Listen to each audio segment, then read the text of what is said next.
This year's tax changes. Better not get caught snoozing. Miss one deduction, lose thousands. Not amusing. Big tax changes can mean bigger refunds at Jackson Hewitt. And right now, get $100 just to try us. Don't worry, tax filers.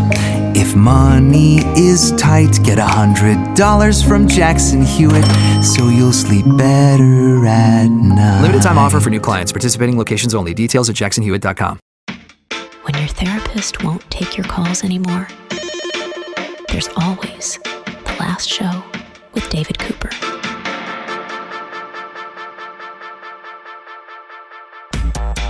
It's Therapy Thursdays on a Wednesday, and we are doing rapid fire therapy. We are going to hit a bunch of topics to help you. Some you might like, some you might hate, but you know who you are going to love? Gary Dierenfeld, who is here. He's a social worker. He's a therapist. Hi. You're so sweet to me. I like you, and I like having you on the show. Our first topic, Gary, my mom would tell you that the answer to this question is yes. And the question is, are little white lies okay? My mom, I don't mean to throw her under the bus, but she is fine with white lies. She really taught me at a young age, white lies, like little things, you know, oh yeah, I picked up the oranges that you wanted, and then you run to the store without lying, you know, without having picked them up. I don't know why I chose oranges. Weird choice. But I just mean she did it a lot growing up. And then she's like, well, the big lies you can't do. That's dishonest. That makes you a dishonest person. And I don't even know if that's true, Gary, but that's how I was raised. I'm sitting here laughing. I've had clients give me heck for telling them to use little white lies. Oh, I've got to be honest. I've got to be this and I've got to be that. I said, well, tell me about Santa Claus.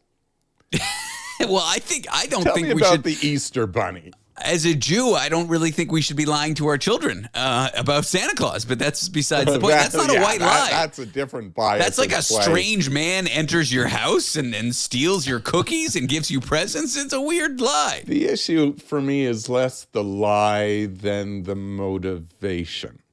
Mm-hmm. And, you know, no, there's no monsters under the bed. There's no such thing as this. There's, you know, if you don't eat this, you're not going to grow up big and strong. You know, we use these white lies all the time. The caution is, again, who's being served by it, and, you know, could it backfire? Mm-hmm. And so we still want people, parents, to be cautious about those white lies, because listen, if you get caught in the white lie, you still have to deal with the fallout from that. And the fallout is lack of trust, anger, harm to the relationship. Person won't believe you anymore. So it is a bit of a risky maneuver. But again, I'm not, in theory, opposed. That's kind of where I am, too. Some people think any lie is bad. You know, for example, my girlfriend's traveling. She's leaving just in a bit. She's going to go to London. When she comes back, she's like, you better clean that apartment. If she asks me if it's cleaned while she's gone, I'll probably say yes. And then at the last minute, I'll clean it. Does that make me a good person? No, it makes me a bad person. But, like, that's a lot different. But no one's going to die on that sword. Exactly. It's a lot different than being like, did you steal my money? And I'm like, no. Did you sleep with my ex? No. Oh, her ex. That'd be really weird, right? If I slept with her ex, yeah. But yeah. So you know, those little white lies, yeah, keep them in check. If it's for the benefit of the other person more than for yourself, sure.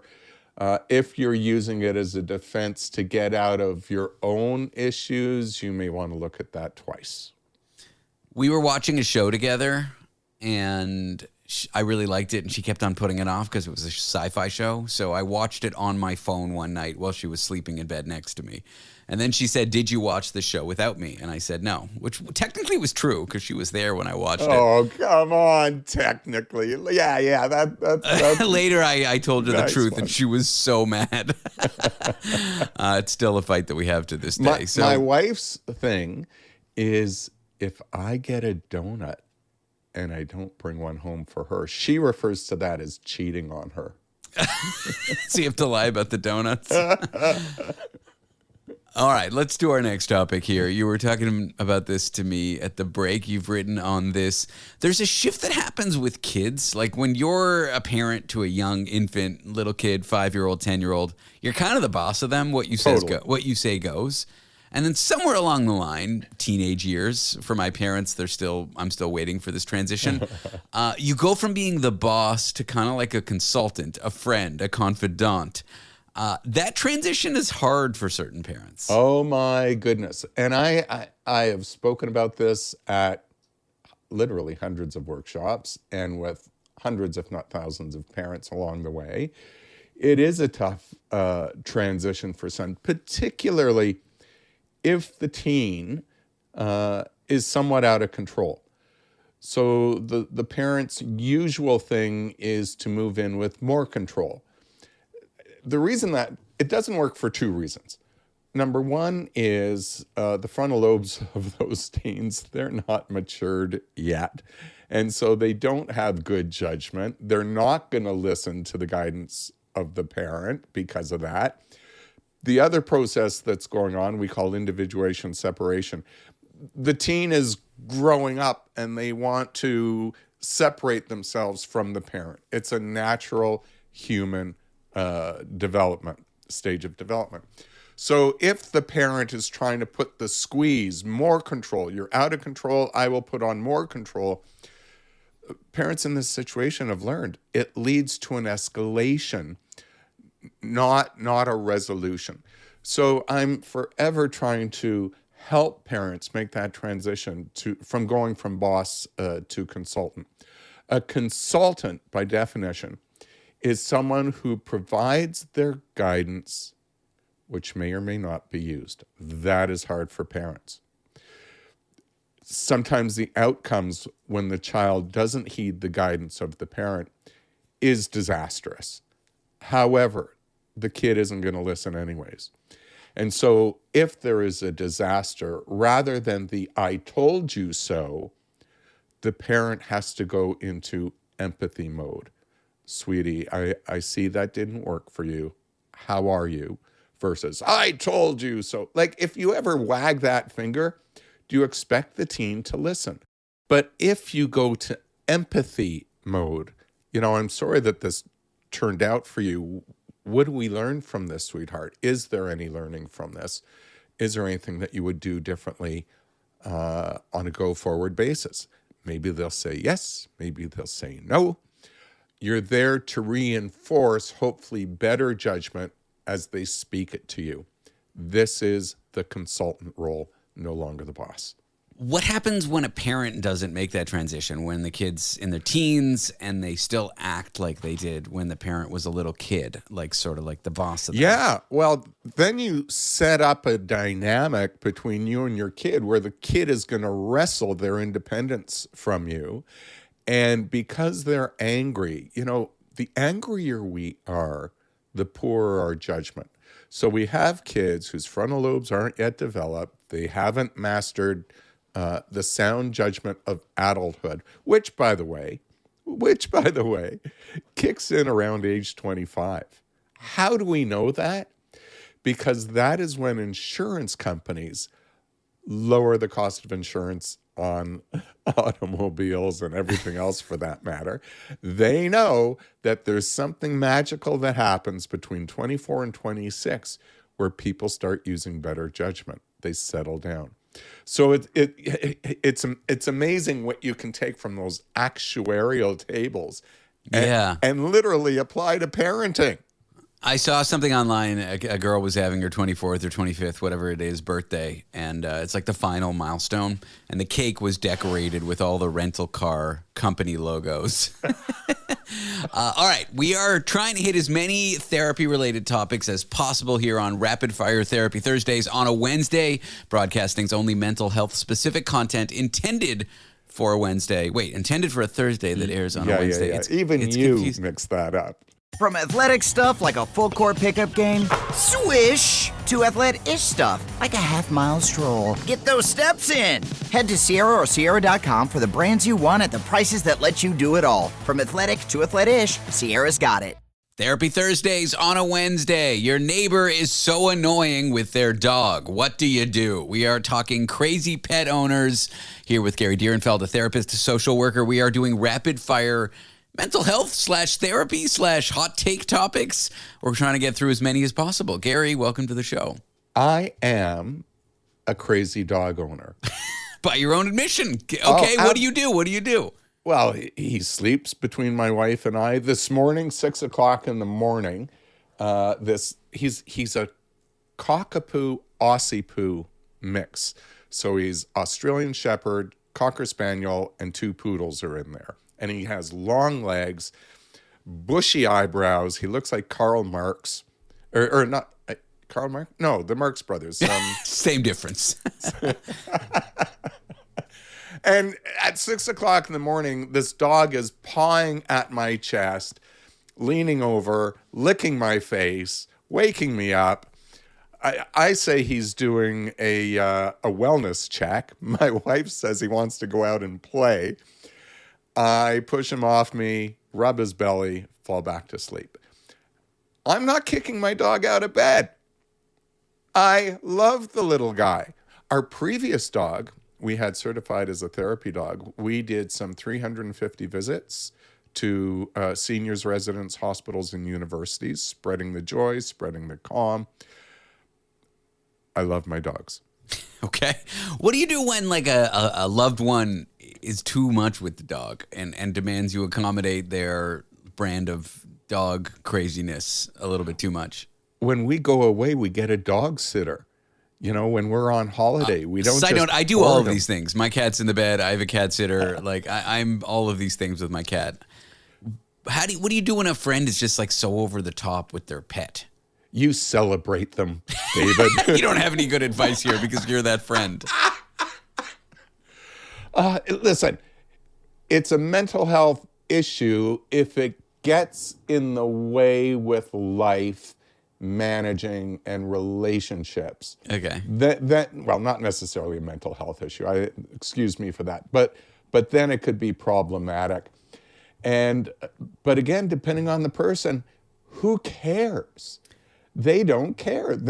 And I remember when we got our first dog, I told my son that I was replacing him, and he came back with it's my fur baby, and he sent me an article from the New Yorker about fur babies, and I just texted him back and said, well, yeah, you've been replaced.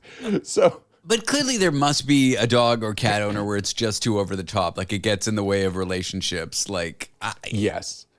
And look, we've heard the story of the crazy cat person who has, 5, 10, 15, 20 cats roaming through their house. That is a problem. And especially if they're not cared for, or the house is full of feces, not kept clean, etc. That is a different level of engagement with this problem. Radio personality Howard Stern, I think at one point had 22 cats, but I assume he makes hundreds of millions. I assume he has a mansion and it's not overcrowded. That, and he probably has cat people who come in to care for them. Cat staff, yeah. He's basically running a shelter in there.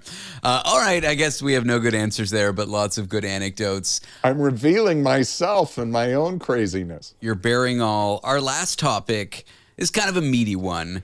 For separated parents who have children, what do you do when, let's assume me and Miranda were separated and we had kids. Neither of those are true, but if we did, and then I'm saying mean stuff, I shouldn't, but I'm saying mean stuff about Miranda to the kid, and then he, let's say our boy, our lovely son, goes to spend his time at her house. Maybe we share the kid, split custody.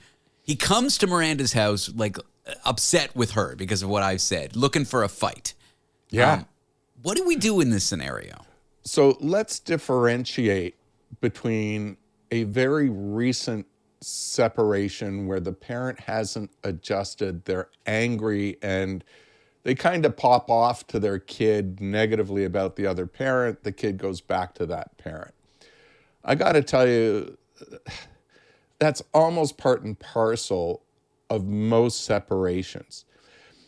And, the parent has to learn how to handle that if it should occur. And the handling is, okay, you've come back from the other parent loaded for bear. I know they're angry with me, sweetie. Come on, let's go make dinner.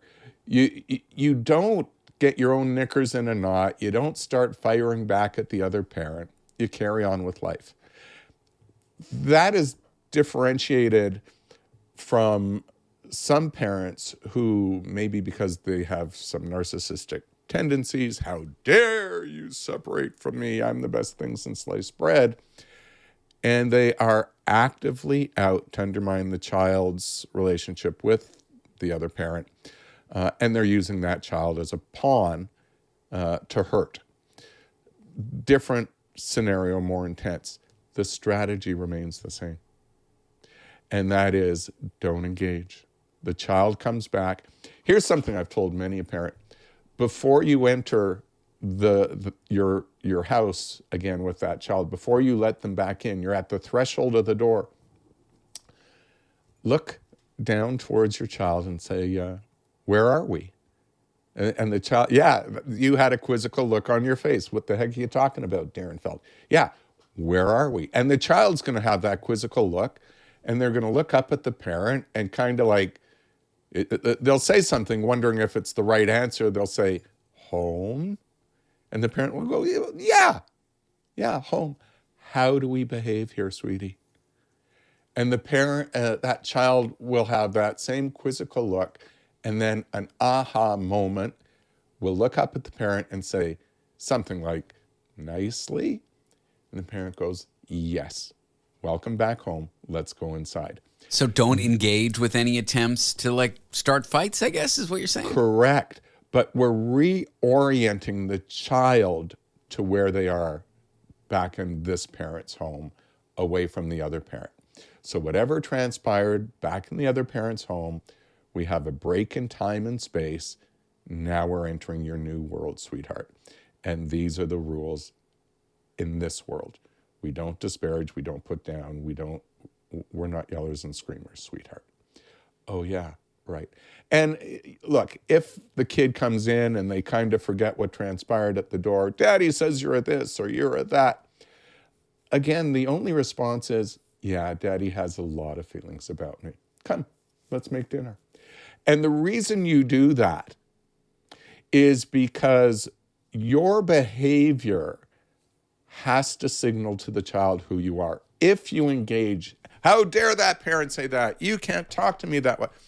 You are showing the child you are the angry parent that the other one blamed you for being. If you're able to let it wash off you, be kind, gentle, and just move on, that creates a cognitive dissonance for the child. They have to say, well, I'm told mommy or daddy is this way, yet their behavior is loving. I'm going to believe my eyes, not what I'm told. I like it. It honestly, it applies to not just when parents are separated. It sounds like good advice for whenever a kid is trying to pick a fight with a parent, to be honest. Yeah, it's general advice. That's right. But sometimes the parent, depending on their own upbringing, if they are targeted, they may feel vulnerable. They may express it as anger. They may withdraw. Compose yourself first. Always compose yourself first. All right, Gary Dierenfeld, social worker, therapist. I appreciate you coming on the show, Gary. Thanks for being here. Hey, like the rapid fire. Well, the holidays have come and gone once again, but if you've forgotten to get that special someone in your life a gift, well, Mint Mobile is extending their holiday offer of half off unlimited wireless. So here's the idea. You get it now, you call it an early present for next year. What do you have to lose?